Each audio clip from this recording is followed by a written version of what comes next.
নমস্কাৰ। পঞ্চায়ত নিৰ্বাচনৰ দিন ঘোষণা কৰিলে মুখ্যমন্ত্ৰী ডক্টৰ হিমন্ত বিশ্ব শৰ্মাই। অসম তথা ভাৰতবৰ্ষৰ বিভিন্ন প্ৰান্তৰ পৰা এই মুহূৰ্তত আহি পৰিছে কেইবাটাও গুৰুত্বপূৰ্ণ খবৰ আৰু এনেবোৰ খবৰ নিতৌ পোৱাৰ কাৰণে চেনেলটো ছাবস্ক্ৰাইব কৰি ভিডিঅ'টোত একোটাকে লাইক কৰি উৎসাহিত কৰিব।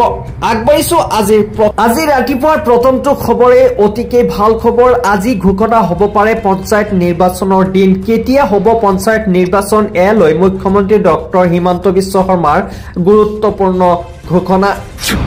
আজি পঞ্চায়ত নিৰ্বাচনৰ দিন ঘোষণাৰ সম্ভাৱনা আছে। পঞ্চায়ত নিৰ্বাচনক লৈ আহিব পাৰে ডাঙৰ খবৰ। ন্যায়ালয়ৰ ৰায়ৰ পাছতেই জাৰি কৰা হ'ব অধিসূচনা।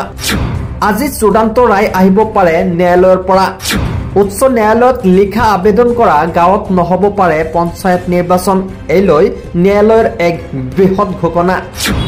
ফেব্ৰুৱাৰী 10 তাৰিখৰ পূৰ্বে পঞ্চায়ত নিৰ্বাচন সম্পূৰ্ণ হ'ব বুলি ঘোষণা মুখ্যমন্ত্ৰী ডক্টৰ হিমন্ত বিশ্ব শৰ্মাৰ। জানুৱাৰী মাজভাগতে প্ৰকাশ পাব অধিসূচনা।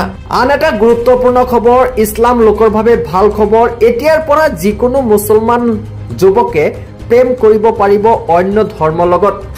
আন ধৰ্মৰ প্ৰেমিকাৰ লগত প্ৰেম কৰিব পাৰিব মুছলমান যুৱকে।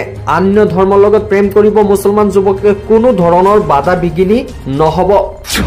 এতিয়াৰে পৰা কোনো ধৰণৰ ধৰ্মৰ কথা নাহে। যদি দুয়োৰে প্ৰেমত সন্মিত থাকে, দুয়োৰ প্ৰেমত যদি সঠিকভাৱে ভাল পোৱা থাকে, তেনেহ'লে কোনো ধৰ্মক আঘাত সানিব নোৱাৰে। প্ৰেমক লৈ আদালতে দিছে এই বৃহৎ ৰায়। মুছলমান যুৱকে এতিয়াৰ পৰাই যিকোনো ধৰ্মৰ ছোৱালীৰ লগতে প্ৰেম কৰিব পাৰিব, যদি সেই ছোৱালী প্ৰস্তুত থাকে প্ৰেমত। কোনো আদালতে বাধা দিব নোৱাৰে। প্ৰেমক লৈ আদালতে দিছে এই বৃহৎ ৰায়।